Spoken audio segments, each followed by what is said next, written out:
वही fever cause करता था, वही इंजेक्शन कुछ साइड इफेक्ट्स कॉज करता था।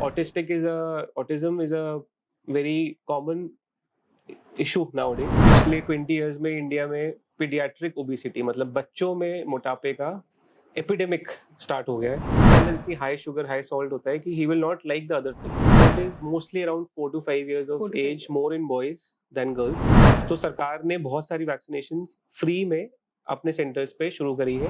अगर आप शिनचैन या आप डोरेमोन को आप देखेंगे तो उसमें कंटिन्यूअस वॉयलेंस है, कंटिन्यूअस लाउड साउंड्स हैं, कंटिन्यूअस इवन वल्गैरिटी भी है कभी कहीं कुछ कुछ कार्टून्स में, शिनचैन स्पेशली।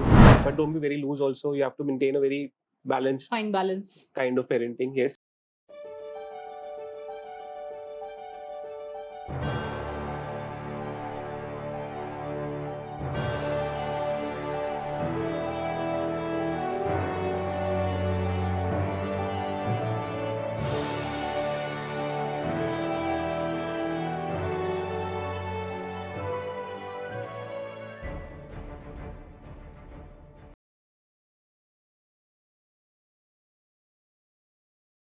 नमस्कार, welcome to another brand new episode of ask officials. आज हम बहुत यूनिक कॉन्सेप्ट पे फिर से आए हैं, जो कि बहुत सारी मदर्स की क्वेरीज होती है, इनफैक्ट फादर्स की क्वेरीज होती है, या ग्रैंड पेरेंट्स की बात करें तो उनकी क्वेरीज होती है। तो बेटर कौन बता सकता है, जो कि एक पीडियाट्रिशियन ही बता सकता है। हम आज हैं पीडियाट्रिशियन डॉक्टर करण चोपड़ा के साथ, जो कि एक्स एम्स हैं एंड इनके पास rich experience more than 10 years है। Hello sir, welcome to our channel. नमस्ते। हेलो सर, जैसे हमने बात करी, मैंने आपका इंट्रोडक्शन दिया, can you please brief about yourself कि पास्ट में आपका क्या मैं रोल रहा है? मैं डॉक्टर करण चोपड़ा हूँ। मैं अभी पिछले 10 इयर्स से पीडियाट्रिक्स की प्रैक्टिस में हूँ। मेरे अपना ग्रोइंग अप ईयर्स फरीदाबाद में ही निकाले हैं। उसके बाद एमबीबीएस मौलाना आज़ाद मेडिकल कॉलेज दिल्ली से करी है। उसके बाद पोस्ट ग्रेजुएशन भी मौलाना आज़ाद मेडिकल कॉलेज से ही करी है। उसके बाद I have spent time working in various capacities at AIIMS, at Gangaram Hospital, and I've also done my specialization further in pediatric ICU care. Okay sir, जैसे कि मैंने बात करी क्वेरीज के बारे में, बहुत सारे पेरेंट्स की क्वेरीज होती है रिगार्डिंग न्यूबॉर्न बेबीज। तो प्रायर टू न्यूबॉर्न बेबीज क्या प्रिकॉशंस मदर को रखना चाहिए, और देन पोस्ट हम इसके बारे में कंप्लीट बात करेंगे आज। बिल्कुल, श्योर, एब्सोल्युटली जी। तो प्रायर में मैं सबसे ज़रूरी अगर किसी को कुछ बोलूँ तो सबसे इम्पोर्टेंट है कि मदर को अपना न्यूट्रिशन, जब प्रेगनेंसी पता चलती है हमें खुशी का माहौल होता है घर में, बट हमारी रिस्पॉन्सिबिलिटी भी उसी टाइम से स्टार्ट हो जाती है जब से हमें प्रेगनेंसी पता है। हमें मदर को प्रोस्पेक्टिव बेबी के लिए न्यूट्रिशन के लिए जो जो प्रिकॉशंस लेनी है या जो जो सप्लीमेंट्स लेने हैं वो हम आज विस्तार से डिस्कस करेंगे। सबसे इम्पोर्टेंट है बैलेंस डाइट। हमें हर अवस्था में बैलेंस डाइट पर ध्यान देना है, but during pregnancy we should be even more careful. हमें adequate protein, adequate carbohydrates, adequate fats, minerals, vitamins और सप्लीमेंट्स, इन सब पर ध्यान देना है। एंड एडिक्वेट पानी, लिक्विड्स भी एडिक्वेटली लेने हैं। तो अगर हम सप्लीमेंट्स की बात करें तो सब पेरेंट्स, सब मदर्स को हम iron, folic acid, calcium start करते हैं। Sir, to cut down you here, मेरे को बहुत सारे लोगों से सुना है मैंने, जो मदर्स कैल्शियम नहीं लेती हैं, तो बच्चा ही मदर से कैल्शियम सक कर लेता है during the time of pregnancy of mother. तो how much important calcium intake is there for mothers? It is extremely important. ये आप बिल्कुल सही कह रहे हैं कि जब बच्चा पेट में डेवलप हो रहा होता है तो वो टोटली मदर की न्यूट्रिशन पर डिपेंडेंट है।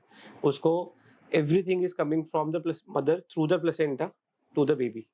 तो हमें बॉडी में कैल्शियम, आयरन, फोलिक एसिड, ये 3 एसेंशियल मिनरल्स हैं जो मदर को, जो उसके नॉर्मल डाइट के ऊपर हमें एक्स्ट्रा सप्लीमेंट करने पड़ते हैं ताकि बच्चे को और माँ को दोनों को कमी ना हो। तो आइडियली अगर बात करें आयरन कैल्शियम सप्लीमेंट्स की, तो this is for baby as well as for the mother who is there, क्योंकि मदर की बॉडी भी एक बहुत मेजर ट्रांसफॉर्मेशन के थ्रू गुजरती है। इनफैक्ट हम calcium, iron, folic acid just delivery तक नहीं, डिलीवरी के 6 महीने बाद तक, जब तक बच्चे को मदर फीड करा रही है तब तक हम रिकमेंड करते हैं। Coming down to feeding sir, breast milk अगर आ रहा है तो वेल एंड गुड, अगर नहीं आ रहा है तो उसका सब्स्टिट्यूट क्या है, and are these substitutes equivalent to the mother's milk? देखिए, भगवान ने हमें एक अच्छा सिस्टम बना के दिया है। मैं तो ये बोलूँगा, breast milk is the most adequate, most complete nutrition for the baby. But unfortunately कुछ सिचुएशंस में मदर को कोई इलनेस है, या मदर को कैंसर का ट्रीटमेंट चल रहा है, या मदर अवेलेबल नहीं है, उसके कोई सोशल इश्यूज हैं, हम बच्चे को माँ दूध नहीं पिला पाती है। इस सिचुएशन में जो सेकंड बेस्ट अल्टरनेटिव्स है वो है formula feeds. Formula feeds. Formula feeds बहुत तरीके के आते हैं। प्री टर्म बच्चे का अलग आता है, टर्म बच्चे का अलग आता है। कुछ जैसे बच्चा 6 महीने से ऊपर निकलता है, अगर फॉर्मूला पिलाना है तो उसका दूध अलग आता है। तो ये सेकंड बेस्ट है, लेकिन इसमें एक चीज़ जो हम पहले करा करते थे, अब रिकमेंडेशन नहीं है, वो है काऊ मिल्क या फिर बफलो मिल्क। बहुत सारे कल्चर्स में हम काऊ मिल्क, बफलो मिल्क पिलाना चाहते हैं बच्चे को। डाइल्यूट करते हैं कुछ लोग डाइल्यूट नहीं करते हैं। लेकिन ये रिसर्च के द्वारा देखा गया है कि पहले 1 साल में काऊ मिल्क और बफलो मिल्क बच्चा नहीं पचा पाता है और उनको आगे जाके डाइजेस्टिव इश्यूज होते हैं। बहुत होते हैं। तो फॉर्मूला मिल्क काऊ मिल्क से हल्का होता है। It is more like breast milk. Till what time sir would you recommend, अगर हम बात करते हैं फॉर्मूला फीड्स की, किस एज तक ये फॉर्मूला फीड्स बच्चों को दिए जाने चाहिए? As per the recommendation till 1 year आप फॉर्मूला फीड दे सकते हैं। उसके बाद आप नॉर्मल जो आप और हम दूध पीते हैं मदर डेयरी का या अमूल का, वो पी सकते हैं। That would be a cow milk only. That will be cow milk sterilised. Buffalo भी हो सकता है, any type of animal milk. Cow milk better than buffalo milk because cow milk is lighter, buffalo milk is more heavy, but it should be sterilized. That is the most important thing. It should be pasteurized. मतलब वो जो packet में milk आता है जो mother dairy का, वो best है। सर आइडली एक बार न्यूबॉर्न बेबी इज देयर, क्योंकि बहुत सारी mothers, me being a mother also, बहुत पैनिक करती हैं इनिशियल स्टेज पे कि बच्चे को अगर हल्का सा भी मतलब कलर ऑफ पूप चेंज हो गया, ये सब चीजें हुई तो बहुत ज्यादा डर जाती हैं। ये कंडीशन ऐसी क्यों अराइज करती है सर? देखिए, मदर के लिए उसका बेबी का वेलफेयर सबसे पैरामाउंट होता है। एक छोटी-छोटी चीज़ भी मदर को इफ़ेक्ट करती है। इनफैक्ट मदर के सराउंडिंग्स में जो इन-लॉज़ हैं या बाकी की सोसाइटी है हमारी, वो भी बहुत मदर को उस टाइम पे प्रेशराइज़ करते हैं एक तरीके से कि आप ये क्यों नहीं करते, आप वो क्यों नहीं करते। तो मदर के लिए तो बहुत ट्रांसफॉर्मेशनल टाइम होता है। डेफ़िनिटली वो स्ट्रेस में रहती है और बहुत छोटी-छोटी बातों को लेके क्वेश्चंस आते हैं हमारे पास, लेकिन हमारा काम उनको सॉल्व करना और मदर को हेल्प करना उस टाइम से निकलने के लिए। तो आइडियल तरीका क्या होता है न्यूबॉर्न बेबी को हैंडल करने का सर, अगर हम बात करें it's a newborn baby, now they are back to home. Once you are back to home, सबसे पहले तो बेबी का आपको इंश्योर करना है कि उसकी feeding. So feeding for a newborn baby up to 2 months of age, the baby stomach is very small sized. वो एक बारी में 30, 40, 50 ml के ऊपर नहीं पी पाता है, तो आपको उसको बार-बार पिलाना है। तो you should never have a gap of more than 3 hours in between 2 feeds. उसके अलावा अगर बेबी कभी डिमांड करता है तो आप एक्स्ट्रा दीजिए, लेकिन कभी भी 3 घंटे से ऊपर का gap up till 2 months of age नहीं रहना चाहिए फीडिंग का। और कई केसेस में अगर बेबी सो रहा हो तो क्या उसको जगा कर पिलाना चाहिए? सी अगर 3 hours से ऊपर निकल जाते हैं, बेबी सो रहा है, डिमांड नहीं कर रहा है, तो डेफिनेटली उसको थोड़ा सा प्यार से जगा के आपको फीड ऑफर करना चाहिए। डेफिनेटली करना चाहिए अप टू 2 months। उसके बाद बच्चे का पेट का साइज थोड़ा बढ़ जाता है, देयरफॉर उसके बाद वो थोड़ा और हैंडल कर सकता है टाइम। तो आप 3 का 4 hours कर सकते हैं, 4 का 5 hours कर सकते हैं, लेकिन अप टू 2 months एसेंशियल है कि 3 घंटे से ऊपर आप टाइम ना दीजिए, अदरवाइज बच्चे की शुगर डाउन हो जाती है और वो बहुत रिस्की रहता है। So to all the parents who are listening to this, it is very risky if you make a time gap of more than 3 hours for a baby. up to 2 months. Up to 2 months Yes. specifically. Yes, sir. So apart from this, sir, जो हम diet देना start करते हैं बच्चों को 6 month onwards, कहते हैं थोड़ा थोड़ा चीजें खिला भी सकते, आई मीन दाल का पानी एंड ऑल दैट, तो उसके लिए आपकी क्या रिकमेंडेशन है कि बच्चों को देना एग्जैक्टली क्या चाहिए? कई लोग बोलते हैं रोटी भी खिला दो, बट इज दैट आइडियल की रोटी खिला दो? देखिए, इसको हम कहते हैं weaning. Weaning should start from 6 months of age. 6 month तक हम रिकमेंड करते हैं कि बच्चा एक्सक्लूसिवली मदर्स मिल्क पे रहे, या किसी वजह से मदर्स मिल्क नहीं है तो फॉर्मूला फीड पे रहे। 6 month onwards you have to start weaning. So weaning में सबसे पहला जो हमें चीज़ इंट्रोड्यूस करनी चाहिए वो होनी चाहिए may be a fruit like banana. Banana is a very nutritious food. It is tasty. It is hygienic. It has lots of vitamins. Vitamin A बहुत ज़्यादा है, minerals अच्छे हैं उसके अंदर, and बच्चे को अच्छा लगता है टेस्ट।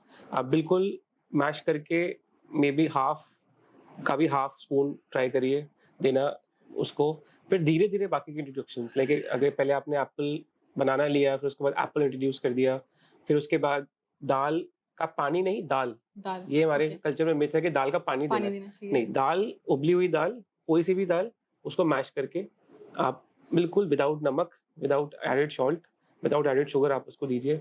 धीरे धीरे कोई सीरियल इंट्रोड्यूस करिए, लाइक आटा, सूजी, रागी। हमारे कल्चर में बहुत अच्छे अच्छे हलवे बनते हैं, आप हलवा बनाइए, लेकिन हलवे के अंदर आप as a source of sugar proper चीनी ना डाल के डेट्स यूज कर सकते हैं as a source of sugar. इस तरीके से आपको वीनिंग में आगे बढ़ना चाहिए। देन आइडल रोटी खिलाना 1 ईयर ऑनवर्ड से स्टार्ट करना नहीं, चाहिए? ऐसा नहीं है, रोटी आप पहले दे सकते हैं। रोटी को मैश करके मे बी दाल के अंदर मिक्स करके मैश करके आप रोटी दे सकते हैं। मे बी 7, 8, 9 मंथ्स ऑनवर्ड्स एक बार बाकी चीज़ें इंट्रोड्यूस हो जाए, तो उसके बाद रोटी भी आप दे सकते हैं। कई बच्चे सब पेरेंट्स को बहुत परेशान करते हैं if I talk about with respect to fruits खाना। हुँ। सो उन बच्चों को कैसे हैंडल करना चाहिए? देखिए ये इनको कहते हैं फूड प्रेफरेंसेस। आप फूड प्रेफरेंसेस बच्चा अपने आप लेके नहीं आता है। हम उनमें प्रेफरेंसेस डालते हैं थ्रू आवर एक्शंस।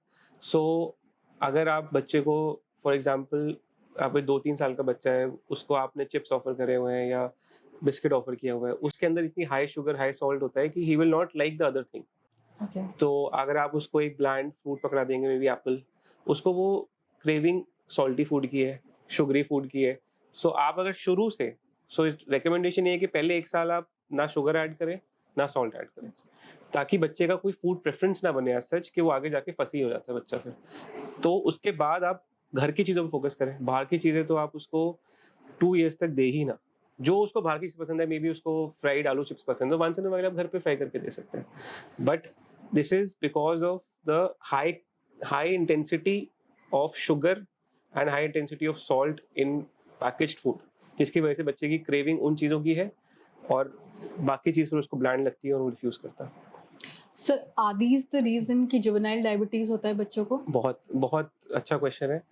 अब पिछले 20 इयर्स में इंडिया में पीडियाट्रिक ओबेसिटी मतलब बच्चों में मोटापे का एपिडेमिक स्टार्ट हो गया है, जिसमें हम देख रहे हैं कि जो मे बी 8-9 इयर्स ओल्ड बच्चे हैं, 10 इयर्स ओल्ड बच्चे हैं, वो अपने वेट इतना ज़्यादा उनमें एक्टिवली मतलब बहुत एक्सेसिवली वेट गेन है और वो जल्दी डायबिटीज़ में टाइप 2 डायबिटीज़ में, there are 2 types of diabetes. जो टाइप 2 डायबिटीज़ है जिसको इंसुलिन लगानी पड़ती है, जी। जो नॉर्मली 40 इयर्स 50 इयर्स की एज पे होता है, वो हम 12 साल 13 साल के बच्चों में भी देख रहे हैं इस टाइम पे। और उसका एक बहुत बड़ा रीज़न है लाइफ़स्टाइल। तो लाइफ़स्टाइल के अंदर एक तो हम बहुत सेडेंटरी हो गए हैं। पहले हमारे ज़माने में हम बहुत खेला करते थे, बच्चे अब बिल्कुल खेलने नहीं जाते बाहर। सेकेंडली फूड, जो पैकेज्ड फूड, बाहर का फूड, जो इस फूड का जो हाई फ्रक्टोज़ वाला जो फूड होता है, उसका जो इंटेक बढ़ गया है, उस वजह से अब जुवेनाइल डायबिटीज़ के बहुत केसेस आ रहे हैं। And that is, as you mentioned, that is an epidemic for the coming years. Totally epidemic. So बच्चों को बिकॉज कई बार कई केसेस में ऐसा होता है कि it is impossible to resist them, right? तो उस केसेस में कैसे पेरेंट्स को हैंडल करना चाहिए? देखिए, tantrums are a part of growing up. सारे बच्चे टैंट्रम थ्रो करते हैं। आप हर टैंट्रम के ऊपर रिएक्शन देंगे, वो टैंट्रम अगली बार और ऊपर जाएगा। फिर रिएक्शन देंगे और ऊपर जाएगा। तो रिएक्शन का मतलब मेरा ये कहने का है कि या तो उनको पूरा आप डाँट भी नहीं सकते। बच्चे का दिमाग बहुत डेवलपिंग स्टेज में होता है, आप उसको सहम के नहीं रह सकता वो, ना आप उसको ओवर पैम्पर कर सकते हैं। It is a very fine balance. Her tantrum को आप बिल्कुल किसी टैंट्रम को मान जाएँ, किसी टैंट्रम को छोड़ दें, किसी टैंट्रम को डिस्ट्रैक्ट कर ले बच्चे को। तो इस तरीके से हमें ये ग्रोइंग अप ईयर्स में डू यू ध्यान थिंक रखना at certain point parents should become strict? अगर बच्चा 2-3 साल का है कि जो चीज हम्म। मना कर दी पेरेंट्स ने, they very strict with it कि नहीं करना तो नहीं करना, दे शुड नो कि दिस इज द इस लास्ट। सिचुएशन में मेरा एक ये कहना है कि जैसे कपल है, फादर और मदर, तो आप रोल्स ले सकते हैं। बैलेंस बनाने हाँ, के लिए। बैलेंस बनाने के लिए कि मदर अगर कहती है कि मदर अगर डाँट रही है और फादर उस टाइम पे भी ना डाँट दे, दोनों इकट्ठे मिलके ना डाँटें उसको, आप बैलेंस बना के रखिए। कोई अगर एक स्ट्रिक्ट है तो दूसरा थोड़ा-सा नॉर्मल लाइट है, रहे। हाँ, कभी एक स्ट्रिक्ट हो जाए, दूसरा थोड़ा नॉर्मल हो सो जाए। This balance has to be This balance maintained has with. to be maintained because it is a growing up brain. So growing up brain should not be bombarded with so many, intrusive thoughts कि मैं ये करूँगा तो हम बहुत commonly बच्चों को डराते हैं कि आपको इंजेक्शन लगा देंगे अगर आप ये नहीं करोगे तो। वो भी आगे जाके इम्पैक्ट डालता है दिमाग में। हमें इस तरीके से बच्चे को नहीं Because this समझाना। has happened with me so personally when I used to scold my child, not exactly scolding, but I used to make her fear of this thing कि हाँ चलो काम नहीं किया तो डॉक्टर से इंजेक्शन लगवा देंगे। Now she's into a stage where she says चलो लगवा दो। तो ये तो अच्छी बात है कि वो she is overcome that fear, but otherwise मेरे ओपीडी में लोग बच्चे आते हैं वो अंदर नहीं घुसना चाहते, वो बाहर से ही रोना स्टार्ट कर देते हैं क्योंकि उनको इतना फियर दिमाग में आ जाता है। बट इंजेक्शंस वैक्सीनेशंस तो ग्रोइंग अप का पार्ट है, हमें उनको समझाना चाहिए अलग तरीके से, मे बी टॉयज के थ्रू, थोड़ा एक्शंस के थ्रू, कि ये सब चीजें तो What is the right age sir बच्चों के लिए जब हम सिखाना शुरू करते हैं? Because as I have studied a lot, बोलते हैं कि 2-3 साल तक बच्चों के दिमाग पे प्रेशर नहीं डालना चाहिए. They want to learn, they should have an inquisitivity and उसके accordingly learn करना चाहिए. So what would you say to those parents जो अभी लगता है उनको कि बच्चा ABCD 2 साल में पूरा सीख जाए, 1 to 20 नंबर सीख जाए, मेरा नहीं, बच्चा नहीं, इतना तेज हो जाए? सी ये तो प्रेशराइजेशन तो हमें बिल्कुल नहीं करनी चाहिए बच्चों की. Every child is different, every child has a different growth curve, उसका IQ अलग तरीके से बढ़ रहा है. अगर वो अपनी रोजमर्रा की चीजें भी अगर वो टाइमली कर रहा है up to 5 years of age, we don't need to tell them कि आप ABC सीखो, आपको 1 2 3 क्यों नहीं आता, आप राइम्स क्यों नहीं गाते हो, ये गाता है वो क्यों नहीं गाता है, ये सब हमें बिल्कुल नहीं करना चाहिए. Not at all. 5 years तक we should be okay if the child is just able to do his daily tasks. Daily tasks. That's all. Yeah. So unlike I have done my psychology, तो हमने later years में पढ़ा था last कि बच्चों को ज़्यादा force नहीं करना चाहिए with respect to their brain development till certain age. But nowadays what we are looking at कि बहुत सारे shows ऐसे आ रहे हैं, if I talk about, जिसमें नए-नए लोग आ रहे हैं, they present their ideas and then they get money for that, right? तो उसमें बहुत दिखाया जा रहा है कि early development stage बच्चों का brain development में they'll be helping and your kid would be extra smart, extra brilliant by the age they reach a certain level or platform. उनके पास सारा development होगा, they'll be good with rhymes, they'll be good with numbers, they'll be good with the ABCDs and in fact अगर आप बात करते हैं तो बच्चे बोलना भी सीख जाएंगे and they'll be good with vocabulary as well. तो इसको सर आप किस तरह से देखते हैं? ये Because मेरे you are the right judge, sir. ये मेरे हिसाब से तो बैन हो जाना चाहिए. रीजन इज कि ये एक तरीके का कंपटीशन बढ़ा रहा है सोसाइटी के अंदर, बच्चों पे अननेसेसरी प्रेशर आ रहा है. Parents are getting sucked into this and spending a lot of money which is also useless, spending so much money. Up to 5 years of age we should be just focused on their diet, nutrition, their daily simple tasks. बच्चा अगर आपको 5 years का बच्चा if he is able to tell कि मुझे washroom जाना है, वो भी एक बड़ा अचीवमेंट है. He is able to not wet his bed in the daytime. That is also a big achievement for that child. What will a 5-year-old child achieve by doing, numbers, rhymes, ABCDs? This is all come later on. It is too much pressure. I think we should avoid. This is what even I thought कि बहुत I have a small daughter, तो बहुत ज़्यादा उसको pressurise करके तुम ये बोलो, ये सीख जाओ. उसका बचपना आप कम कर रहे हो. बचपना तो इम्पोर्टेंट है ना लाइफ में. तो लर्निंग जो भी हो वो फन वे में हो तो इट्स ओके, बट प्रेशराइज करके कि अब इसके आगे ये बोलो, ये सीखो. Not at all. बिल्कुल प्रेशराइज नहीं करना चाहिए. 5 years तक तो we should just let them be in their own environment, in their own bubble. They can be in a state of shock जब पेरेंट्स प्रेशराइज करते हैं इस तरह का. Yeah, and it can manifest in very bad ways. आगे जाके आप 7-8 years का बच्चा बेड वेट कर रहा है, क्यों? क्योंकि उसको इतना प्रेशराइज किया गया 3-4 years के एज पे कि बेड वेट मत करो कि उसके दिमाग में साइकोलॉजिकली एक इम्पैक्ट हो गया है कि वो बेड वेट कर रहा है 8 years का 9 years का बच्चा. बहुत बच्चे देखे हैं ऐसे, just because it was a negative thing for him and now he's not able to get over that negative thing and it has impacted his other life also. So we should just let them be till 5 years of age. So what is the ideal weight for a baby growing ages में? Because my daughter is there, वो बहुत thin सी है, so everybody used to come and give me this suggestion also कि बच्चे का weight बहुत कम है, ये तो underweight लग रही है. Then suddenly I got to know from doctors only, pediatrician are the best judge as we say, कि weight according to आप जो birth weight होता है उसके accordingly देखा जाता है. That's right. So अगर हम birth weight की बात करें तो anywhere around 2.5 in Indian scenario is good. Anything above 2.5 is good. Even 2 to 2.5 भी हम काफी सिनेरियोज में नॉर्मल मानते हैं. उसके बाद जो वेट गेन होता है फर्स्ट 10 days में तो एनीवे बच्चा वेट लूज करता है, बिकॉज अब बहुत बच्चे का आप देखोगे तो सूजन होता है जो निकलता है पानी, तो फर्स्ट 10 days में बच्चा वेट लूज करके it again reaches the birth weight. So at 10 days our cut off is कि अगर उसका बर्थ वेट वापस पहुंच गया है then it is okay, and after that the baby should be gaining about 30 grams on an average per day till maybe 3 to 4 months and then अलग scenario से weight बढ़ता है.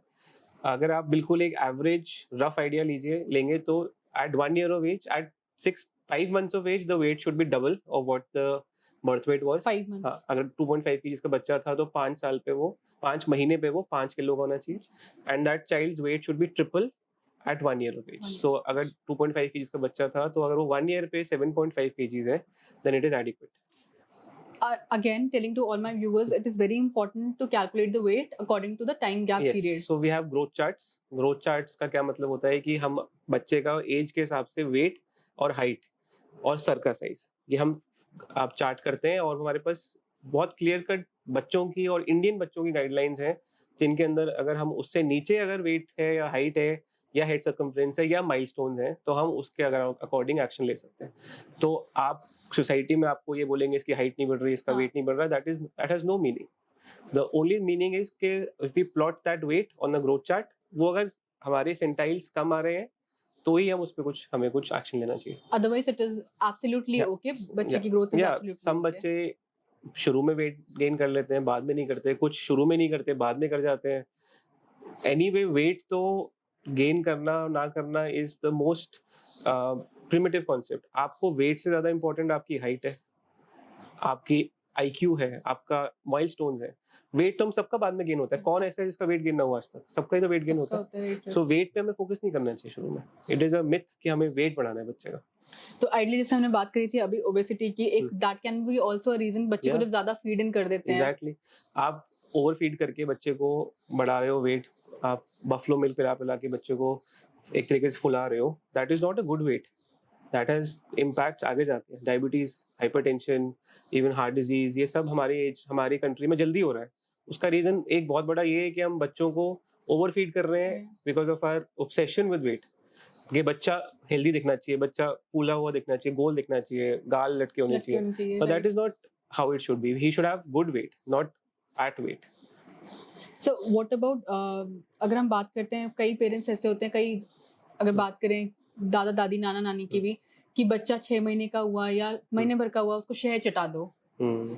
See, शहद चटाने का हमारे यहाँ पे प्रथा है, लेकिन वो प्रथा गलत है, क्योंकि शहद से एक बहुत ही खतरनाक बीमारी होती है, इसको कहते हैं बॉटुलिनिज्म।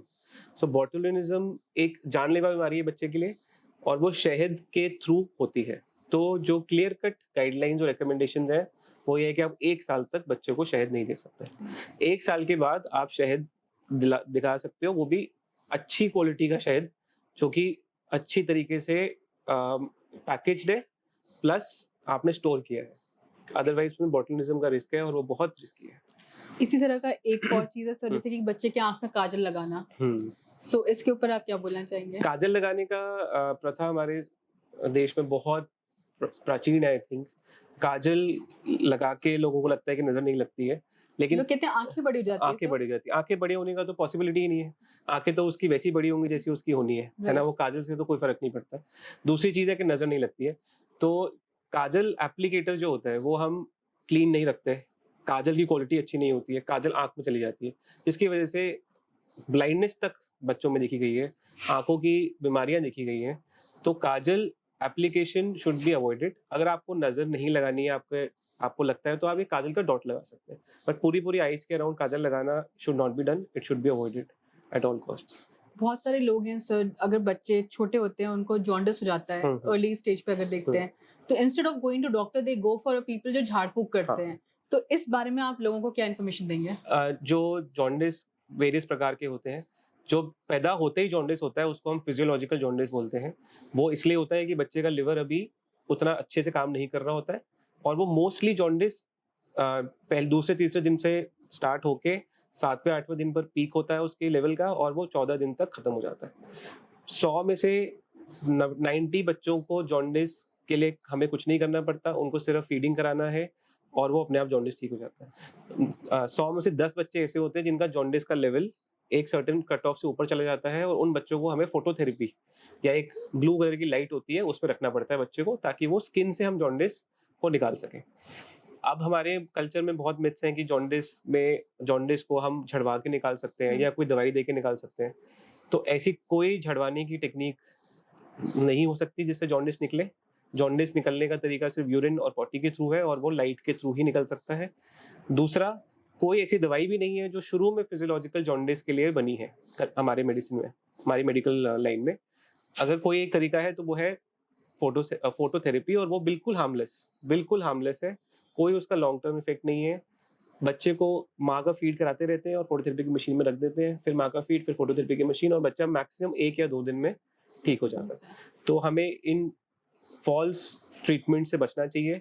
हाँ, अगर हम जॉन्डिस का लेवल बढ़ता जा रहा है और हम झड़वा रहे हैं, जॉन्डिस ठीक नहीं हो रहा, तो कभी-कभी जॉन्डिस ब्रेन में पहुँच जाता है और वो ज़िंदगी भर के लिए बच्चे को अपाहिज कर सकता है।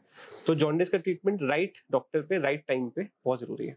So again, to make an attention and awareness, it is very important for parents कि right time पे वो jaundice अगर बच्चे को detect हो गया है, हुँ, उनको बच्चे को डॉक्टर के पास। phototherapy जरूर करा देनी आप चाहिए। डॉक्टर को दिखाइए, वो दिखाइए। टेस्ट करके देखेंगे, कट ऑफ से अगर वो ऊपर है, जो वैल्यू उसकी एज के हिसाब से होनी चाहिए, अगर वो उससे ऊपर है, तो वो आपको फोटोथेरेपी रिकमेंड करेंगे। फोटोथेरेपी लगवा लीजिए, 1 या 2 दिन में बच्चे का आराम मिल जाता है। सर अगर मैं बात करूं अपनी खुद की डॉटर के हुँ। बारे में, she has also underwent this phototherapy, तो उसको डॉक्टर ने ये रिकमेंड जरूर किया था हुँ। कि वो एक बार हियरिंग टेस्ट करा ले। हाँ जी। So how important is the hearing test अगर हुँ। After jaundice? So hearing test की जो रिकमेंडेशन है वो हम सब बच्चों के लिए है। ओके। हम सब बच्चों को हियरिंग टेस्ट रिकमेंड करते हैं एट बर्थ। एक बहुत सिंपल टेस्ट है, कान में एक मशीन डालते हैं, रिजल्ट 1 मिनट के अंदर आ जाता है, जिसको OAE बोलते हैं। कुछ हाई रिस्क हो जाता है जिसमें सपोजिटली जॉन्डिस का लेवल कुछ एक ऊपर गया हो किसी जी। कट ऑफ से, तो हम उनमें 100% रिकमेंडेशन है हियरिंग के लिए, क्योंकि जॉन्डिस अगर ब्रेन में पहुंचा है तो हियरिंग में इशू आ सकता आ सकते हैं। है। तो हियरिंग टेस्ट बिल्कुल नॉन इन्वेसिव है, कोई पेन नहीं है उसमें, और राइट टाइम पे अगर हमें पता लगता है कि कोई डेफनेस है बच्चे को, तो उसका बहुत सिंपल इलाज भी है। और जितना लेट करेंगे आप हियरिंग टेस्ट कराने में, और हियरिंग डिफिकल्टी आपको मे बी 2 साल के बाद पता चल रही है बच्चे के, तो हमारे पास ऑप्शंस कम रह जाती है। 2 साल से पहले अगर बच्चे को पता लग जाता है कि हियरिंग डिफिकल्टी है, तो हम काफी कुछ कर सकते हैं for the child, for the child. And it is possible कि within that period we can yes yes yes, absolutely. आप ओवरकम दैट प्रॉब्लम। हियरिंग भी ओवरकम हो जाती है, बच्चे की डेवलपमेंट भी नहीं रुकती, स्पीच में भी प्रॉब्लम नहीं आती आगे जाके। अगर अदरवाइज अगर हियरिंग हम लेट डिटेक्ट करेंगे, तो बच्चा सुन के ही सीखता है बोलना, तो वो सुनेगा ही नहीं तो कुछ बोलेगा ही नहीं, तो वो इसलिए उसको स्पीच डिफिकल्टी आ जाती है। इसलिए हमारा हियरिंग एट बर्थ चेक होना एक बार बहुत जरूरी है। सर कई बार जैसे बहुत सारे लोगों का क्वेश्चन होता है कि वैक्सीनेशन चार्ज जो हमें मिलता है ड्यू टू सर्टेन प्रॉब्लम्स या कुछ भी कर लें, अपने जनरल लाइफ में लोग बिजी होते हैं, नहीं याद रहता, क्योंकि आज हम चार्ट ही देखते हैं फोन पे, तो फीड करते नहीं कि हाँ ये right, this is the right time when we have to go to the doctor. तो अगर कोई वैक्सीनेशन मिस हो गया है, उसको कैसे ओवरकम किया जा सकता है? सी वैक्सीनेशन, हमारी जो नॉर्मल वैक्सीनेशन है वो बर्थ से स्टार्ट होके अप टू 18 इयर्स तक है, और majority vaccine 90% vaccine first 2 years के अंदर है, और उसका टाइमली एक शेड्यूल बना हुआ है जो गवर्नमेंट ने इशू किया है, और प्राइवेट में वही फॉलो होता है, प्लस कुछ एक्स्ट्रा वैक्सीन लगती हैं। तो वैक्सीनेशंस तो आपके बच्चे के लिए सबसे बड़ा इन्वेस्टमेंट है। अगर आप बच्चे के लिए FD करते हो या कुछ बैंक अकाउंट खोलते हो, उससे अच्छा वैक्सीनेशन करवा लो, जिंदगी भर के लिए उसको प्रोटेक्शन है, साइड इफेक्ट्स मिनिमल है, और जो खर्चा बीमारी का है उससे 1/10 खर्चा भी नहीं होगा वैक्सीनेशन का। बाई चांस आपकी वैक्सीनेशन मिस होती है, तो there are procedure, there are all this protocols जिसके अंदर हम वैक्सीन कैचअप वैक्सीनेशन इसको बोलते हैं, हम कर सकते हैं। आप अपने डॉक्टर के पास जाएंगे, आप बताएंगे कि मे बी 2.5 मंथ्स की या 3.5 मंथ्स की वैक्सीन मिस हो गई है, तो आपको बता देंगे कि अब आप ये वाली वैक्सीन इस टाइम पे एक्स्ट्रा ले सकते हो। तो वो सब चीजों के लिए तो समाधान है, वो आप ये बिल्कुल। वो भी बहुत कई बार स्ट्रेस दे देता है पेरेंट्स को, वैक्सीनेशन मिस हो गया राइट टाइम पे। वैक्सीनेशन मिस हुई है तो आप तुरंत अस्पताल जाके डॉक्टर से मिले, वो आपको कोई ना कोई सोल्यूशन देंगे। हमारे पास प्रोटोकॉल्स हैं कि हम कुछ वैक्सीन बाद में भी लगा सकते हैं। ओवरकम कर सकते हो उस या पीरियड टोटली, को। बिल्कुल कर सकते हैं, कर सकते हैं। सर जैसे अभी हमने बात करी, आपने कहा सरकारी गाइडलाइंस हैं और प्राइवेट में भी सेम चीज फॉलो होती है, एक्स्ट्रा कुछ वैक्सीनेशन होते हैं, सो ये डिफरेंस क्या है जरूर बताएं लोगों को। वैक्सीनेशंस अराउंड हमारे पास 20 ऐसी बीमारियां हैं जिसकी वैक्सीन हमारे पास अवेलेबल है, और वो बीमारियां बहुत खतरनाक हैं, और उनसे बचने के लिए शॉर्ट तरीका है वैक्सीनेशन। तो ऑब्वियसली सरकार की भी एक कोशिश है कि हम जितना ज्यादा हो सके बच्चों में वैक्सीनेशन दें। तो सरकार ने बहुत सारी वैक्सीनेशन फ्री में अपने सेंटर्स पे शुरू करी हैं। उन 20 में से ऑलमोस्ट 10 से 11 बीमारियां ऐसी हैं जो सरकार की तरफ से फ्री वैक्सीनेशन अवेलेबल हैं आज के मार्केट में, और वो अच्छी क्वालिटी की वैक्सीन हैं। जो बची हुई वैक्सीन हैं जैसे कि flu vaccine, typhoid vaccine, hepatitis A vaccine, chicken pox vaccine, ऐसी कुछ 6 से 7 बीमारियां और हैं जिनकी वैक्सीनेशन अभी सिर्फ प्राइवेट में अवेलेबल है। इसलिए हमारी रिकमेंडेशन ये होती है कि अगर आप अफोर्ड कर सकते हैं तो आप सारी वैक्सीन प्राइवेट से लगवाइए। अगर आप अफोर्ड नहीं कर सकते किसी वजह से, तो गवर्नमेंट की वैक्सीन लगवा के एक्स्ट्रा वैक्सीन आप डेफिनेटली प्राइवेट हॉस्पिटल और प्राइवेट डॉक्टर से लगवाइए। And how important are these vaccine chickenpox, because मैंने सुन रखा है सर कि लगनी बहुत जरूरी है। All vaccines are absolutely essential. No vaccine is less important or more important. Every vaccine should be taken by the child. Vaccine से जो बीमारी प्रिवेंट होती है, आप उसके बारे में पढ़ेंगे तो आपको लगेगा वैक्सीन ही अच्छी है। तो चिकन पॉक्स एक बहुत खतरनाक बीमारी है, इवन डेथ्स हो जाती है, and it is totally 100% effective vaccine. आपने वैक्सीन ले लिया, आपको चिकन पॉक्स कभी लाइफ में नहीं होगा। होगा।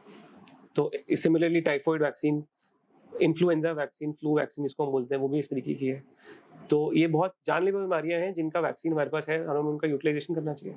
सर कई बार ऐसा होता है कि लोग बोलते हैं गवर्नमेंट में जो वैक्सीन लग गई, गवर्नमेंट ने क्योंकि बोला है these are the only required vaccine, अब हम दूसरी नहीं लगवाएंगे। हाँ, ऐसा बहुत लोग कहते हैं, हमारे क्लिनिक में आके भी बोलते हैं, लेकिन मैं उनको यही समझाता हूँ कि देखिए, गवर्नमेंट की भी लिमिटेशंस है। अगर आप इंडियन गवर्नमेंट की बात करें तो वो 10 से 11 वैक्सीन दे रहे हैं। अगर आप यूएस गवर्नमेंट की बात करें तो वो 20 के 20 वैक्सीन दे रहे हैं। तो इसका मतलब ये नहीं है कि वो वैक्सीन हमारे यहाँ पे सरकार ने रिकमेंड नहीं करी तो वो जरूरी नहीं है, प्राइवेट डॉक्टर लगा रहे हैं पैसे कमाने के लिए, ऐसा बिल्कुल नहीं है। वो वैक्सीन अभी गवर्नमेंट के पास लिमिटेशंस है रिसोर्सेज की, मे बी आगे जाके वो गवर्नमेंट में आ जाए, और कोशिश भी चल रही है कि कुछ वैक्सीन गवर्नमेंट लाना चाह रही है, बट वो कॉस्ट इश्यूज और रिसोर्सेज की इश्यूज हैं। बट उस चीज में हमारी रिकमेंडेशन यही रहेगी हमेशा कि वैक्सीन प्रिवेंटेबल डिजीज, कोई भी बीमारी जिसकी वैक्सीन है, आप उसको लीजिए, आपके लिए वो फायदेमंद ही फायदेमंद है। तो कोई भी वैक्सीन ऐसी नहीं है फॉर द चिल्ड्रन की जो नहीं लगनी चाहिए, नहीं, व्हिच कोई कैन ऐसी बी वैक्सीन प्रिवेंटेड, और नहीं कोई लगाया ऐसी तो कोई वैक्सीन फर्क नहीं ये पड़ रहा। बहुत रिसर्च होकर, बहुत ट्रायल्स होकर निकलती हैं वैक्सीन्स, अच्छी कंपनीज बना रही हैं, सेफ वैक्सीन्स हैं, इनके साइड इफेक्ट्स ना के बराबर हैं, और अच्छे सेंटर से अच्छा कोल्ड चेन मेंटेन करके अगर आपको वैक्सीन मिल रही है तो उससे अच्छा इन्वेस्टमेंट बच्चे के लिए नहीं हो सकता। सो अब जैसे कि हम बात कर रहे थे वैक्सीनेशन की, अब वैक्सीनेशन में भी एक नया कंसेप्ट है, one is pain and one is painless. Yes, so generally parents painless की तरफ ही जा रहे हैं Yes, mostly. yes. So what would you say on that? So ये थोड़ा सा हल्का सा मिसनोमर है, या ये गलत, ये थोड़ा सा वर्ड का प्रॉब्लम है। पेनलेस का मतलब ये नहीं है कि इंजेक्शन लगाते वक्त बच्चे को दर्द नहीं होगा। बच्चे को दर्द तो डेफिनेटली होगा, इंजेक्शन लग रहा है, नीडल अंदर जा रही है तो दर्द तो होगा। पेनलेस का मतलब ये है कि बच्चे को बाद में फीवर नहीं आता फीवर नहीं आता। और बच्चा परेशान नहीं होता। बच्चे की जहाँ वैक्सीनेशन की साइट है वो रेड नहीं होती, वहाँ पे दर्द नहीं होती, उसको बच्चे का फीडिंग छूटता नहीं है, अदरवाइज बच्चा परेशान होता है और दूध छोड़ देता है। तो दोनों इक्वली इफेक्टिव है। साइड इफेक्ट्स थोड़े पेन वाली वैक्सीन में ज्यादा है, पेनलेस में कम है। ये भी एक मिथ है कि बच्चे को वैक्सीन लगी, बुखार नहीं आया तो उसका मतलब वैक्सीन तो लगी नहीं, मतलब उसको इफेक्ट नहीं आया, ऐसा बिल्कुल नहीं है। वैक्सीन जो पेनलेस वैक्सीन मार्केट में आ रही है, जो फीवर नहीं लाती है, वो equally effective, more safe. So is that certain kind of medicine is involved into that injection की जो बच्चे को फीवर अवॉइड करेगा? एक कंपोनेंट है जो पेन वैक्सीन में, उसको कहते हैं होल सेल पर्ट्यूसिस। उसको चेंज करके कंपनीज ने और रिसर्च के बाद उसको ए सेलुलर पर्ट्यूसिस किया है। वही फीवर कॉज करता था, वही इंजेक्शन कुछ साइड इफेक्ट्स कॉज करता था, उसको चेंज करके ए सेलुलर किया है। डेफिनेटली उसकी कॉस्ट बढ़ गई है, लेकिन वो much more safe, much more for the safe, child. या and equally effective. Again, whatever investment we are making for the Yes. child, that is for their own Yes, benefit. definitely. Vaccination is the investment, the best investment you can do for your child. Now coming to the ages, sir, अगर हम बात करते हैं, अभी तो हमने छोटे बच्चों की बात करी। Now the growth age जो होती है 5 से लेके 11-12 साल तक के बच्चों का, उनका डेवलपमेंट कैसे पेरेंट्स को वॉच करना चाहिए? Because their actions, what are the things that we need to watch with the child? So 5 साल से 12-13 साल तक के बच्चे, इनको हम प्री एडोलेसेंट बोलते हैं। ये बच्चे मोस्टली स्कूल जा रहे होते हैं और इनके एक्टिविटीज, बाहर आउटडोर एक्टिविटीज बढ़ जाती है। तो सबसे इम्पोर्टेंट तो इन बच्चों के अंदर इम्पोर्टेंट है कि again balance diet, nutritious diet, regular growth monitoring इनकी भी जरूरी है। प्लस आई वुड से सबसे ज्यादा जरूरी इन बच्चों के अंदर है mental and psychological impact, wellbeing. So mental and psychological wellbeing के लिए आपको, you should, as a parent you should be in constant touch with them। आप उनसे पता करते रहिए कि आप उनका फ्रेंड बन जाइए एक तरीके से, और फ्रेंड बन के उनसे आप पता करते रहिए कि स्कूल में कैसा चल रहा है, फ्रेंड्स कैसे हैं, कहीं कोई बुली तो नहीं हो रहा है। Bullying is very common in this age group, and कोई आपको प्रॉब्लम तो नहीं है। Just be with them, spend time with them. Again don't be very strict but don't be very loose also, you have to maintain a very balanced Fine balance. Kind of parenting. Yes, and school के pressures इस time पे शुरू हो जाते हैं, सो आपको उनको भी हैंडल करना जरूरी है इस टाइम पे। And just overall a happy home I think is the best for this age. What would you advise to parents? जो सर कई बार ऐसा होता है, कई सब्जेक्ट्स होते हैं बच्चा फेल हो जाए, now their whole interest becomes in कि बच्चा उस सब्जेक्ट में कैसे भी पास हो जाए, राइट। so उस वो what the pain the child goes through, उसके बारे में आप जरूर बताएं लोगों को। एक्चुअली ये हमारे इंडियन कल्चर में बहुत कॉमन है कि एकेडमिक एक्सेलेंस पे बहुत ज़्यादा फोकस है। हर बच्चे को आपको डॉक्टर बनाना है, इंजीनियर बनाना है एंड मार्क्स आने चाहिए, मार्क्स पे बहुत फोकस है, स्कूल में भी प्रेशर, घर पे भी pressure.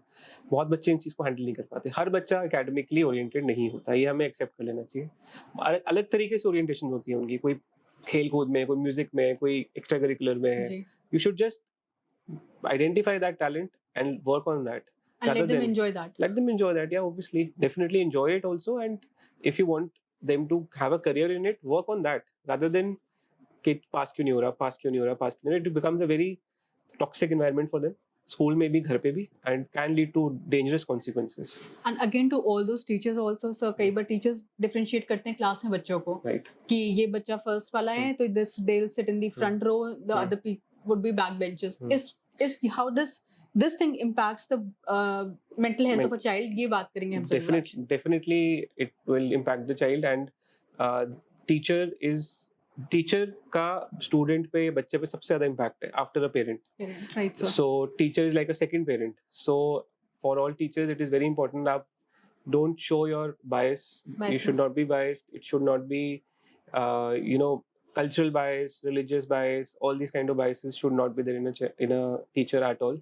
School should take utmost care in this, that the child should not feel that he is left out because of some reason कि मेरे एग्जाम में मार्क्स नहीं आए या मैं बात नहीं कर रहा हूँ या ओवर टॉक कर रहा हूँ या कुछ.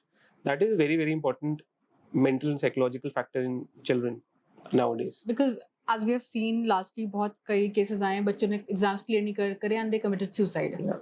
सो वो ये प्रेशर क्या I mean from the age of 5 6 7 build up होता जाता है? डेफिनेटली बिल्डअप होता है. हमारी सोसाइटी में मेंटल हेल्थ को लेके बहुत ही ज़्यादा क्लोजेटेड अप्रोच है, इन द सेंस कि कोई भी एक्सेप्ट नहीं करना चाहता कि हमें मेंटल इलनेस है, जबकि मेंटल इलनेस डेफिनेटली होगी, क्यों नहीं होगी. कुछ परसेंटेज बच्चों में तो होगी, कुछ परसेंटेज एडल्ट्स में भी होती है. उसका इलाज भी है, उसके लिए साइकाइट्रिस्ट हैं, साइकोलॉजिस्ट हैं, बट कोई भी साइकाइट्रिस्ट के पास नहीं जाना चाहता, कोई साइकोलॉजिस्ट के पास नहीं जाना चाहता. वो लेबल लग उनको लग जाता है. जाता है कि बच्चा हाँ, बीमार बच्चा है, बीमार है, मेंटली हाँ. बीमार है, ये हाँ, like autistic autism is a very common issue nowadays. Why is But- it becoming common, sir? Any So specific reason? autism, there are few reasons for it. Number one reason is it is being more recognized now. ऐसा नहीं है कि Okay. पहले नहीं था. अब लोगों को अवेयरनेस आई है, डॉक्टर्स में अवेयरनेस आई है. भाई डॉक्टर्स में भी अवेयरनेस नहीं थी कि ऑटिस्टिक चाइल्ड को पहचानने के कुछ साइंस होते हैं, वो आप डॉक्टर्स ध्यान देते हैं उस पर जब आप आते हो अपनी विजिट्स के लिए. पहला तो it is being more recognised. Second, lifestyle. Like, So nowadays there are concepts of nuclear families. So nuclear families where there is just parents and the child, no grandparents, no other people for the child to Surroundings. interact with, no friends, no siblings. Even nowadays, only one child is probably the people can't have two children for various reasons. So nuclear families के अंदर भी autism ज़्यादा हो जाता है. Screen time, बहुत बच्चों को शुरू से स्क्रीन टाइम में मिल रहा है screen time. So if you are showing a cartoon which is so engaging for the child, the other thing, the real life would be so boring. So अगर आप पूरा टाइम वो कार्टून्स देख रहा है तो जो उसकी रियल लाइफ है वो इतनी बोरिंग है कि he will not be interested in the real so life. ये transition, because this is the problem with me also, because हम इतना ट्रैवल करते हैं, सारी चीजें होती हैं, बच्चे को कई बार मैं भी I give you have to, you the sometimes आपको yeah, स्क्रीन दिखानी ही पड़ती है. दिखानी पड़ती है. सो ये तो मैं ये अवॉइड कैसे, इसकी ट्रांजिशन कैसे लेकर आऊं मैं बच्चे में कि देखने से नहीं देखने वाला? That is true. That is a common problem. Even everybody faces it, including me. We are surrounded by screens right now. Everything is on the screen. Phone, TV, laptop, everything is on the screen. All the time we are surrounded by screens. So the recommendation, if you ask me, is that up to 2 years, no screens. And if at all a screen is there, it should be only video calling with grandparents or some family member. But real life में ऐसा नहीं हो पाता है. ये सच्चाई है कि रियल लाइफ में ऐसा नहीं हो पाता. सो हम क्या कर सकते हैं? हम ये कर सकते हैं कि बच्चा क्या देख रहा है उस पर हम कंट्रोल ला सकते हैं. सो कार्टून्स जो बहुत high velocity, high colours, very quick moving cartoons are not good for a child. So what you can show them is sceneries, maybe animals देख रहा है बच्चा, सम एजुकेशन, लाइक कोई राइम सिखा रहा है. So if I say ABCD right, सिखा तो Discovery Kids and all those things बच्चों को दिखाएं. रियल एनिमल्स देख रहे हैं. Real मतलब rather than cartoons, you should show maybe just animals roaming around, calming things. Then you can show it to the child कि एक tiger है, ये lion है, whatever. Somebody is teaching rhymes, ABCDs, some educational thing you should always show. Mindless cartoons like Cocomelon and mindless, cartoons and all are not good for the child at all. So we need to restrict them from Yeah. watching these kind As of much as possible, restrict. If not possible, show them something educational. Perfect, sir. Surely I guess कि सारे parents इसको take care करेंगे because everybody is facing with the same problem. Yeah, definitely, I agree. Sir जैसे कि हमने screen time के बारे में बात करी, कई बार बच्चों में ये ऑब्जर्वेशन आता है बिकॉज पेरेंट्स बहुत लेटली इसको ऑब्जर्व करते हैं कि बच्चा स्क्विंट होना स्टार्ट हो जाता है. So what is the right time कि बच्चों की आईज को ऑब्जर्व करना चाहिए? और सो स्क्विंट के काफी कारण है, सिर्फ एक स्क्रीन टाइम एक कारण नहीं है. ओके सम बच्चे, कुछ बच्चों को आप देखेंगे तो पहले 6 महीने 1 साल तक स्क्विंट लगता है कि बच्चा स्क्विंट कर रहा है. हाँ. लेकिन that we call as physiological squint, okay and that goes away once the child starts focusing. So by 6 months of age अगर बच्चा स्क्विंटिंग आपको लग रही है तो आप डेफिनेटली डॉक्टर के पास जाइए. बट अगर 6 months से पहले है तो डॉक्टर के पास जाएंगे भी तो ये बोलेंगे कि आप वेट करिए, आप वेट करिए. अभी 6 months तक मेजॉरिटी स्क्विंट्स जो शुरू वाले होते हैं वो हट जाते हैं. जो बाद में जो अक्वायर्ड स्क्विंट है या जो बाद में स्क्विंट हो जाता है वो डेफिनेटली उसमें screen time, specially screen time very close to your face, very close to your eyes, तो वो स्क्रीन टाइम को बचाना तो जरूरी है ही. स्क्विंट से प्रॉब्लम क्या है कि आगे जाके विजन, अगर आपका स्क्विंट 2 years 3 years तक भी स्क्विंट करेक्ट नहीं हो रहा है तो आगे जाके की विजन आपकी बच्चे की इफेक्ट हो सकती है definitely. Someone told me, sir, when I went for my baby, तो उन्होंने बोला 3 years तक वो बच्चे की nasal development होता है, तो तब 3 years तक भी आप छोड़ दीजिए. Is that correct? Squint should be managed by maximum 1 year of age. Maximum 1 year of age. उसके बाद आप स्क्विंट को छोड़ रहे हैं तो वो विजन इश्यूज आगे तक के लिए आएंगे. पड़ सकते हैं. एंड स्क्विंट्स की management is not always surgery. कभी-कभी आपको they make special glasses for the children, तो वो आप किसी जो एक्सपीरियंस्ड बच्चों के ऑफ्थल्मोलॉजिस्ट हैं, बच्चों के आई के डॉक्टर, वो अलग एक ब्रांच है, उनके पास जाना पड़ता है उसके लिए. ओके सो जैसे कि हमने बात करी अभी स्क्रीन टाइम की बात कर रहे थे, बहुत सारे कार्टून्स ऐसे हैं, Shinchan, Doraemon, which are very vibrant, like violent also. तो इसको कैसे बच्चों से अवॉइड किया जाए? ये cartoons should be banned as per me, reason being that these are the most impactful and most troublesome cartoons for children. Children have a wrong idea of life through them. अगर आप Shinchan या आप Doraemon को आप देखेंगे तो उसमें continuous violence है, कंटिन्यूअस लाउड साउंड्स हैं, कंटिन्यूअस इवन वल्गैरिटी भी है कभी कहीं कुछ कार्टून्स में, शिनचैन स्पेशली. सो बच्चे बहुत इम्पैक्ट हो रहे हैं. And again like I said, जो एक कार्टून इतना हाई पेस पे चल रहा है, real life is not high paced. Real life is very quite slow also. It becomes boring for them. The real life becomes boring for a growing mind, so they cannot differentiate between the real life and the cartoon. They think cartoon is real till about 3 to 4 years of age. So that is the reason जो बच्चे violent हो जाते हैं, चीखना, चिल्ला के बात करना. That yes, that is one of the reasons. That is why I say whatever they watch on TV should be restricted by you. They should not be just scrolling on YouTube, एक video देखी, दूसरी video देखी, तीसरी video देखी. It should not be in their control of changing the video. Video should be in your control. Whatever you want to show, make them see, it should be in your control. Anyway, 2 year onwards, the recommendation is only half an hour to 1 hour of screen time per day. Up to 5 years. Then 5 years के बाद you can increase it to 2 hours. Obviously ये recommendations इतनी strict हैं कि आप नहीं कर पाते क्योंकि आपकी लाइफ बिजी है, हर एक को अपना भी टाइम चाहिए, न्यूक्लियर फैमिलीज में कोई और देखने वाला नहीं है. तो इस सिचुएशन में सबसे इम्पोर्टेंट ये है कि हम स्क्रीन पे वो क्या देख रहा है वो हम रेगुलेट करें. तो अगर आप शुरू से उसको कामिंग चीज़ें दिखाओगे, मे बी एनिमल्स दिखा रहे हो, स्विम करते हुए एनिमल्स, सफारी की वीडियोस चल रही है, जस्ट स्लो बर्निंग सा कुछ चल रहा है, that is much more important for the mind to get calm rather than this fast paced. अगर हम बात करें sir, nowadays there is a new more concept coming up कि छोटे बच्चों को भी मेडिटेशन कराया जा रहा है. How helpful that is for them? I don't know how छोटे बच्चे meditate करेंगे. अगर कर सकते हैं तो I'm sure it will be helpful, but I don't know how they'll manage to do. Frankly. Because nowadays it is being done by kids. If you watch YouTubes and all, 8 years onwards बच्चे meditation में जा रहे हैं. See, meditation would be helpful definitely, but I don't know how they'll manage it. Because it is whether they are doing the meditation correctly or not, exactly, they are understanding it or not. It must be helpful. I think it must be helpful, but I don't know at how. At least for that certain time period वो calmly बैठे हैं. Yes, that is important. That is important. ठहराव लाना बहुत जरूरी है बच्चे के अंदर. Otherwise they become very hyper. So there a lot of children you will see are getting diagnosed with ADHD, which is attention deficit hyperactivity. So why does that happen, sir? One of the reasons is again screen time cartoons. Other reason is again too much attention to the child. Sometimes we pay too much attention. It can be lack of attention also. That could, Vice yes, versa? definitely. It can be lack of attention. It can be too much attention. So it is a very, you should be, everything should be very balanced. And there are some cases in which it is genetic. So Okay. उसमें आप कुछ भी नहीं कर सकते. So इस ADHD को parents अगर घर पे कंट्रोल करना चाहें, what are the measures, sir? So घर पे अप टू अ पॉइंट अगर आप ADHD के लिए मेरे पास पेशेंट आता है तो सबसे पहले मैं उनको घर की चीजें ही बताता हूँ कि आपको क्या क्या करनी जी. है. जैसे कि अगेन आप उसको माइंडफुल एक्टिविटीज में इंडल्ज कराइए. Interesting for the child, maybe puzzle. Puzzle is a very, for a more than 6-year-old child, they can easily do puzzles. Puzzles is a time consuming, engaging activity without screen.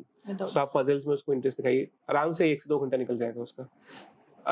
उसको आप क्या कह सकते हैं कि जैसे ADHD में एक प्रॉब्लम होती है कि बच्चा एक जगह पे बैठता ही नहीं है. He is roaming around. Hyperactive है. Hyperactive है. तो you can engage him in activities in which he has to sit only. So puzzles is one thing. Then other games, it could be one thing. Then there are activities at school in which they can have some formative play kind of thing. जैसे कि कोई play है या कुछ acting कर रहा Shapes है, है. shapes है, हाँ कुछ. और दूसरा तरीका ये है कि जब इन चीजों से काम नहीं चलता तो then we go for medications, but then that has to be given only by experts after a Okay. thorough clinical examination. You should not be starting medications at home for ADHD. Definitely. ये ADHD generally कौन से age group में पाया जाता है, sir? So it is mostly around 4 to 5 years 4 of to 5 age, years. more in boys than girls. Why is And that so, sir? so उसके भी काफी reasons है. Boys are by default more active Okay. and they are more testosterone का level young boys में बहुत ज़्यादा होता है शुरू में. So they're more active, more, if you see their kind of play is also more destructive. जो girls होती हैं they'll be more playing with their dolls and Dolls, they'll be sitting around. Boys will be roaming around all the time. That is natural for them. Natural. But sometimes it gets excessive and they can have ADHD. We have treatment options for it. But before straight away going for medication, आपको घर पे lifestyle चीजें, बच्चों के लिए activities का try definitely लेना चाहिए. How much important is the parents' time with the child? So this I would come. Very important. Parents का time is like gold. If अगर आप बच्चे के साथ अपना टाइम स्पेंड करते हैं तो आपका बच्चा ग्रो करता है, आपकी बॉन्डिंग बेटर होती है. बच्चे की न्यूट्रिशन का जो आप ध्यान दे सकते हैं वो और कोई ध्यान नहीं दे सकता. बच्चे की जो मेंटल सोशल नीड्स हैं वो आप जितना दे सकते हो कोई और नहीं दे सकता. So you definitely should take out time for your child. So nowadays the new theories are coming up, as in we've all watched TVs and all that. So वो बोलते हैं कि अगर if a girl child is there, she's more attached to a father. So father should be spending more time with the girl and mother should be spending more time with the boy. ऐसा नहीं है. Both of them should have equal time with the child, irrespective of being a boy or a girl. ऐसा नहीं है. ये So natural these theories tendency are है. all false Yes, theories. natural tendency है for a girl to be more attached to his father, but mother का role ऐसे कम नहीं होता उससे. जी. And vice versa in a boy's life. So equal role for both. Sir अभी हम जो observe करते हैं, जैसे हमने ADHD की बात करी, वी ऑल्सो वॉच्ड कि स्पीच थेरेपी बच्चों को देनी पड़ रही है. क्यों देनी पड़ रही है? रीजन क्या है? As one of the reason can be nuclear families, but ये स्पीच थेरेपी को रिकॉग्नाइज कैसे करना चाहिए? क्या राइट टाइम है? सो स्पीच एक बहुत ही इंटरेस्टिंग कॉन्सेप्ट है कि स्पीच कैसे बनती है. स्पीच बनती कैसे? इनिशियली जब बच्चा पैदा होता है तो वो सुनना स्टार्ट करता है.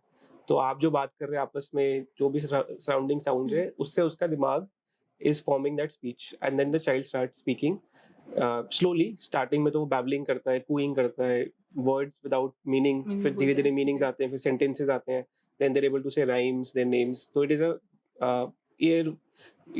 milestones are there in speech. So speech therapy straight away speech therapy का कोई मीनिंग नहीं है. पहले तो अगर कोई बच्चा आपको डिलेड स्पीच के साथ मिल रहा है तो वो क्यों डिलेड स्पीच है? Is there a reason for it? Maybe some physical reason, maybe hearing defect है. पार्शियल हियरिंग डिफेक्ट में भी स्पीच डिफिकल्टी आ सकती है. मे बी उसके ब्रेन में कोई इशू है जिसकी वजह से वो ग्रो भी नहीं कर रहा है और स्पीच भी नहीं आ रही है. May be autistic, may be ADHD, all these बीमारियों में भी आपको स्पीच डिले हो सकता है. तो पहले आइडेंटिफाई करना है कि स्पीच डिले क्यों है. फिर अगर स्पीच डिले का इलाज है तो उसमें से speech therapy is a good method to and it can be recovered. Some kinds of speech can be recovered with speech therapy depending किस वजह से delay है. Speech therapy should be taken in the right spirit. लोग सोचते हैं कि ये तो थेरेपी हो रही है बच्चे की, ऐसा नहीं है. It should be taken in the right spirit. If it is recommended by an expert to you, it should be taken in the right spirit. speech therapy can be helpful in certain kinds of speech delay, definitely. Speech delay. Yeah. तो right time for ADHD, अगर speech therapy की बात करते हैं, would be somewhere around 3 to 5 years में Yes, so parents को दिखा देना चाहिए डॉक्टर को। yes, अगर आपका स्पीच आपके हिसाब से बच्चा स्पीच में डिलेड है तो 2 इयर्स पे आपको 2 इयर्स पे स्पीच थेरेपी स्टार्ट हो जानी चाहिए। अगर वो डिले एक्चुअली है तो आपको उसके लिए डॉक्टर के पास जाना पड़ेगा। अगर आपको लगता है कि बच्चा नहीं बोल रहा है कुछ, एक बार आप डॉक्टर से कंसल्ट करिए। डॉक्टर्स को भी लग रहा है कि बच्चा नहीं बोल रहा है, then they will recommend speech therapy for you, and there are different kinds of speech therapy for different age. 2 years के लिए अलग टाइप की थेरेपी है, 3 इयर्स के लिए अलग टाइप की थेरेपी है। तो by 2 years of age the child should be able to say about 10 to 20 words with meaning meanings. with 1 to 2 sentences. Okay, That is what a speech a 2-year-old child should be able to do. Should be able to do. Yeah. So that is the right time.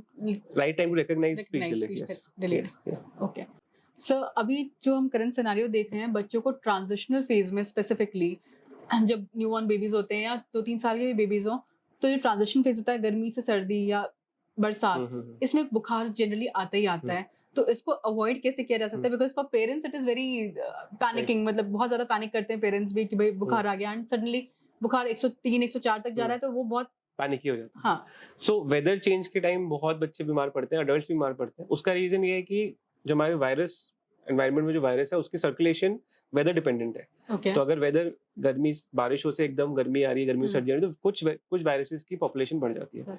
तो इसका मतलब ये नहीं है कि ठंड से बच्चा बीमार पड़ गया, उस मौसम में वायरल सर्कुलेशन बढ़ी और बच्चा बीमार पड़ गया। तो viral disease is season dependent.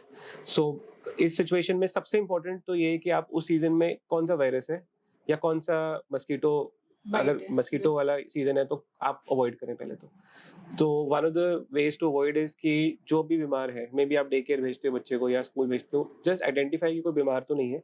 अगर कोई बीमार है तो you can maintain a certain distance from that child. तो दिस इज क्योंकि it get transmitted from one child to another, especially in daycare and schools. It has happened with my child because hmm, I went to the school, हम्म। तो मेरे को पता चला कि एक बच्चे से 15 बच्चों को इन्फेक्शन कैच किया था। बहुत कॉमन है, ये बहुत कॉमन है। और उसका अवॉइडेंस यही है कि अगर आपका बच्चा बीमार है तो आप स्कूल ना भेजें, और अगर कोई और बच्चा बीमार है तो टाइमली पता लग के आप यू कैन अवॉइड इट।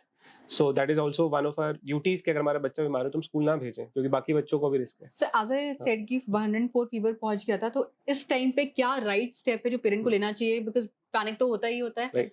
तो सो कुछ फीवर्स, कुछ वायरसेस और कुछ मस्कीटो बॉर्न डिजीजेस में fever can go up to 104 even 105। सो उस सिचुएशन में पैनिक ना करके आप कुछ स्टेप्स ले सकते हैं। पहला स्टेप तो ये है कि बच्चे की हाइड्रेशन वेरी इंपॉर्टेंट, कि जब बच्चा बहुत गर्म है तो वो बहुत वाटर लॉस होता है उसको इवेपोरेशन Okay. से, तो आप उसकी हाइड्रेशन एडिक्वेट रखें। अगर वो मुंह से ले पा रहा है तो बहुत अच्छा है। अगर बाय चांस मुंह से नहीं ले रहा है, वॉमिट कर रहा है या एपेटाइट नहीं है, तो आप डॉक्टर के पास जाइए, मे बी उसको ड्रिप की रिक्वायरमेंट है अगर वो बहुत डिहाइड्रेटेड है तो। अदरवाइज मेजॉरिटी बच्चे तो ओरली ले लेते हैं। Second is how to manage fever per se. तो फीवर की जो मेडिकेशन है, आपने फीवर की मेडिकेशन एज पर डॉक्टर दी आपने, उसके बाद भी अगर 102 से ऊपर फीवर है तो आप उसको स्पंज कर सकते हैं। स्पंजिंग में आप don't use cold water, just use normal tap water, sponge all over the body. तो स्पंजिंग से around 1 to 2 degree Celsius temperature कम ये होता है। कितनी देर तक करनी चाहिए sponging? Sponge should be 15-20 minutes. 15-20 अगर आपने मिनट्स? दवाई दे रखी है, उसका असर आते आते आधा घंटा लगता है, इतने में आप स्पंज करेंगे तो दवाई से 1-2 डिग्री कम होएगा और स्पंज से 1-2 डिग्री कम हो जाएगा। With in half an hour you will find a difference. कई केसेस में ऐसा पाया गया है सर कि जैसे 104 डिग्री पहुंच गया तो लोगों ने बच्चों को नहला ही दिया। नहीं, ये कभी नहीं एकदम से टेम्परेचर ड्रॉप नहीं कर सकते आप। if the temperature goes from 104 to 99 in a 20 minutes, 15 minutes, then it is a risk factor for seizure. बच्चे को दौरा पड़ सकता है उसमें। ये बहुत नोन फैक्टर है कि आप एकदम से बॉडी टेम्परेचर कम नहीं कर सकते। Fever is a response of the body to the infection. तो फीवर इज प्रोटेक्टिव। फ्रैंकली हम लोग डर जाते हैं फीवर से, लेकिन फीवर तो प्रोटेक्टिव रिफ्लेक्स है बॉडी का। फीवर आने की वजह से वायरस मरता है बॉडी के अंदर, तभी तो बॉडी फीवर लेके आती है। हीट आती हाँ, है। हीट से वायरस मरता है। तो हम एकदम से 99 लाएंगे 104 से, तो बच्चा एक तो शिवर करेगा, बहुत ज्यादा ठंड लगने लग जाएगी, एंड सेकेंड सीजर हो सकता है। तो आपको धीरे धीरे टेम्परेचर कम करना है over 1 to 2 hours। So body पूरी स्पंज करनी चाहिए बच्चे की Yes, during सिर्फ सर पे नहीं रखना, बॉडी सरफेस एरिया पे ज्यादा, चेस्ट पे, बैक पे, थाइस पे, यहाँ पे आप वैसे एक सिंपल पानी टॉवल में भी रखो, नॉर्मल पानी का, नॉर्मल स्पंजिंग करते हैं नॉर्मल पानी का 20 मिनट्स तक 20 मिनट्स आराम आराम से हो जाता है उसके बाद।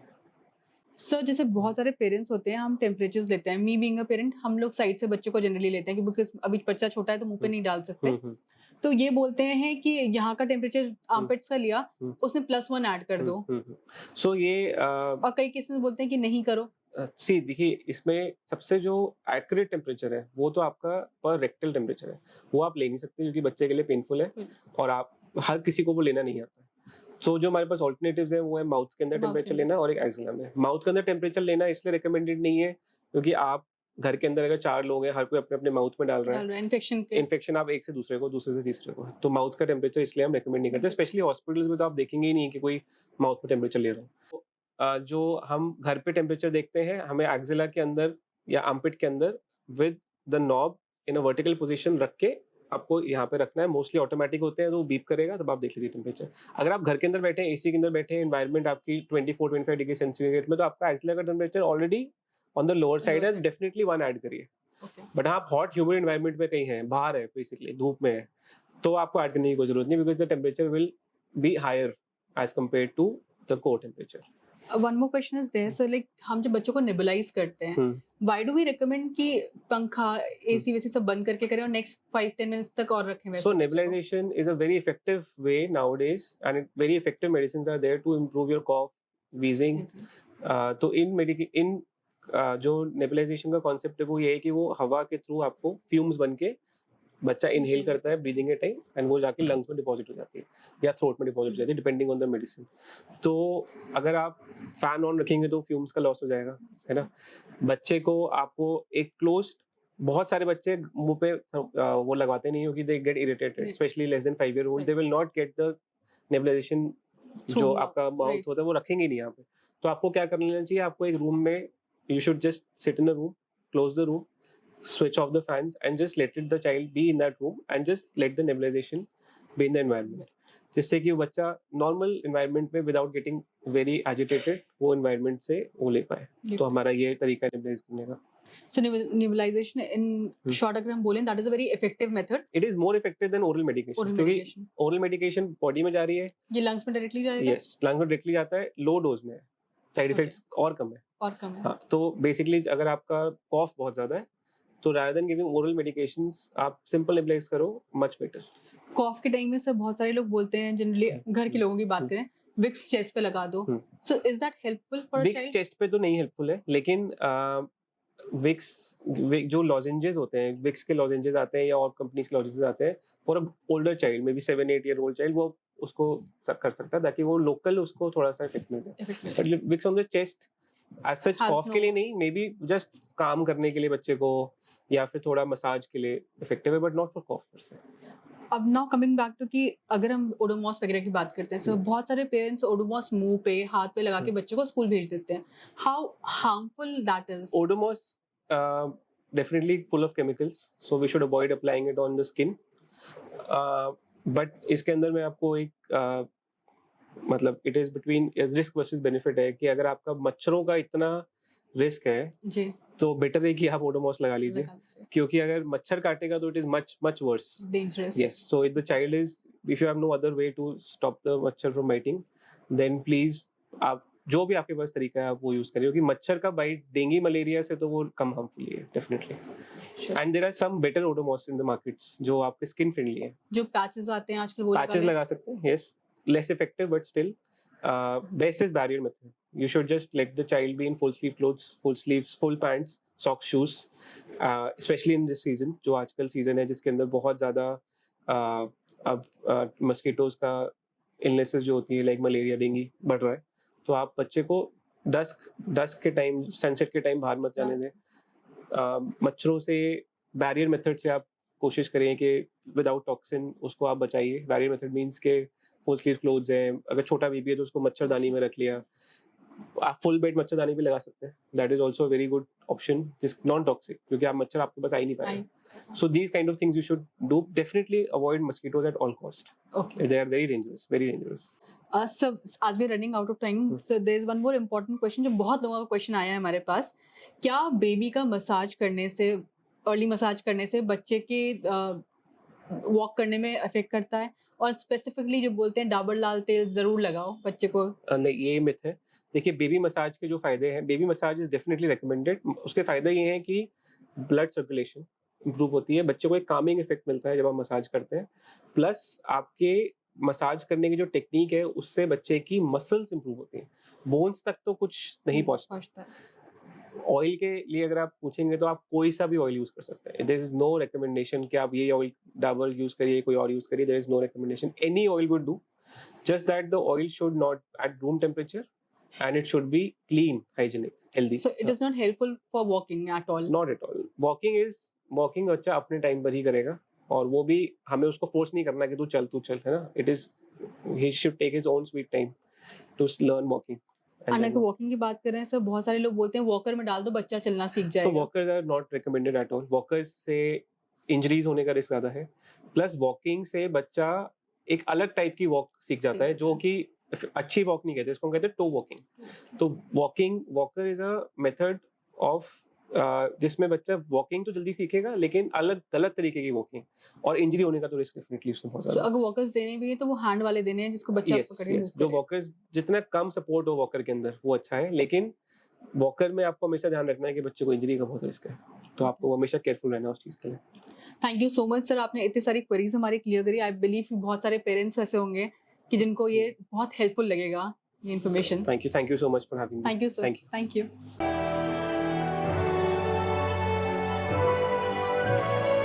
ASKofficials.com